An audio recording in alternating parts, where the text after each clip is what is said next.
ಇವತ್ತು ನಾವು ಗೋಬಿ ಮಂಚೂರಿಯನ್ನು ಮಾಡುವ ಬೇಕಾಗುವ ಸಾಮಗ್ರಿಗಳು. ಮೊದಲು ಒಂದು ಪಾತ್ರೆಯಲ್ಲಿ ಸ್ವಲ್ಪ ನೀರನ್ನು ತಗೊಳ್ಳಿ, 2 ಸ್ಪೂನು ಉಪ್ಪನ್ನು ಹಾಕಿ, ಕಟ್ ಮಾಡಿದ ಕಾಲಿಫ್ಲವರನ್ನು ಕುದಿದ ನೀರಿಗೆ ಹಾಕಿ ಮತ್ತು ಒಳ್ಳೆ ಮಾಡಿ 2-3 ನಿಮಿಷ ಬೇಯಿಸಿ ಚೆನ್ನಾಗಿ. ಸ್ವಲ್ಪ 2-3 ನಿಮಿಷ ನಂತರ ಬೇಯ್ದ ನಂತರ ಅದನ್ನು ಕಾಲಿಫ್ಲವರಿದ್ದು ನೀರನ್ನು ತೆಗೆದು ಸಪ್ರೇಟಾಗಿ ಇಡಿ, ಸ್ವಲ್ಪ ತಣ್ಣಗೆ ಆಗಲಿ.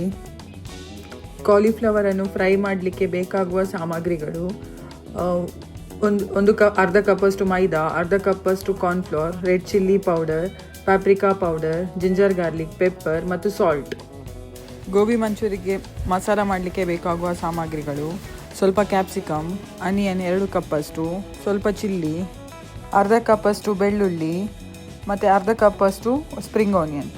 ನಾನೀಗ ಒಂದು ಕಪ್ಪಲ್ಲಿ ಹಾಫ್ ಕಪ್ಪಷ್ಟು ಮೈದಾವನ್ನು ಹಾಕ್ತಿದ್ದೇನೆ ಮತ್ತು ಹಾಫ್ ಕಪ್ಪಷ್ಟು ಕಾರ್ನ್ಫ್ಲವರನ್ನು ಹಾಕ್ತಿದ್ದೇನೆ ಸೇಮ್ ಕಪ್ಪಿಗೆ. ಮತ್ತು ಒಂದು ಪಾತ್ರೆಯನ್ನು ತಗೊಳ್ಳಿ, ಅರ್ಧ ಕಪ್ಪಷ್ಟು ಮೈದಾ ಮತ್ತು ಕಾರ್ನ್ಫ್ಲವರನ್ನು ಇದಕ್ಕೆ ಹಾಕಿ, ಮತ್ತು 2 ಸ್ಪೂನಷ್ಟು ಚಿಲ್ಲಿ ಪೌಡರನ್ನು ಹಾಕಿ, 2 ಸ್ಪೂನಷ್ಟು ಜಿಂಜರ್ ಗಾರ್ಲಿಕ್ ಪೇಸ್ಟನ್ನು ಹಾಕಿ, 1 ಸ್ಪೂನಷ್ಟು ಪೆಪ್ಪರ್ ಪೌಡರನ್ನು ಹಾಕಿ, 2 ಸ್ಪೂನಷ್ಟು ಉಪ್ಪನ್ನು ಹಾಕಿ ಒಳ್ಳೆ ಮಾಡಿ ಮಿಕ್ಸ್ ಮಾಡಿ.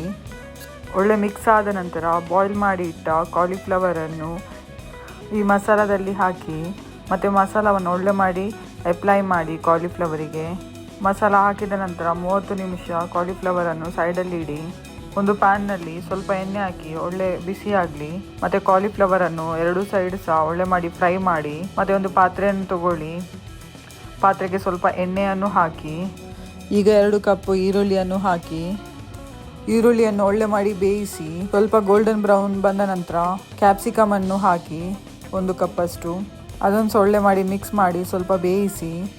ಸ್ವಲ್ಪ ಬೆಳ್ಳುಳ್ಳಿಯನ್ನು ಹಾಕಿ ಮತ್ತು ಸ್ವಲ್ಪ ಚಿಲ್ಲಿಯನ್ನು ಹಾಕಿ, ಸ್ವಲ್ಪ ಸೋಯಾ ಸಾಸನ್ನು ಹಾಕಿ, ಚಿಲ್ಲಿ ಸಾಸ್ ಸಹ ಹಾಕಿ ಮತ್ತು ಒಳ್ಳೆ ಮಾಡಿ ಮಿಕ್ಸ್ ಮಾಡಿ.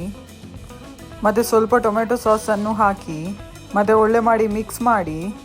2 ಸ್ಪೂನಷ್ಟು ಉಪ್ಪನ್ನು ಹಾಕಿ ಮತ್ತು 2 ಸ್ಪೂನಷ್ಟು ಕಾರ್ನ್ಫ್ಲವರನ್ನು ತಗೊಂಡು ಅದಕ್ಕೆ ಸ್ವಲ್ಪ ನೀರನ್ನು ಹಾಕಿ ಒಳ್ಳೆ ಮಾಡಿ ಮಿಕ್ಸ್ ಮಾಡಿ. ಈಗ ಈ ಫ್ರೈ ಆದ ಮಸಾಲಕ್ಕೆ ಕಾರ್ನ್ಫ್ಲವರನ್ನು ಹಾಕಿ ಒಳ್ಳೆ ಮಾಡಿ ಮಿಕ್ಸ್ ಮಾಡಿ. ಫ್ರೈ ಆದ ಗೋಬಿ ಈಗ ರೆಡಿಯಾಗಿದೆ ನೋಡಿ.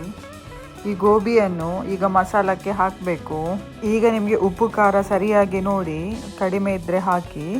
ಈಗ ಸ್ವಲ್ಪ ಸ್ಪ್ರಿಂಗ್ ಆನಿಯನನ್ನು ಹಾಕಿ ಸ್ವಲ್ಪ ಅಲಂಕರಿಸಿ. ಈ ರೆಸಿಪಿ ನೀವು ಒಮ್ಮೆ ಟ್ರೈ ಮಾಡಿ. ನಿಮಗೆ ಇಷ್ಟವಾದರೆ ಲೈಕ್, ಶೇರ್, ಕಮೆಂಟ್, ಸಬ್ಸ್ಕ್ರೈಬ್ ಮಾಡಿ. Thank you so much.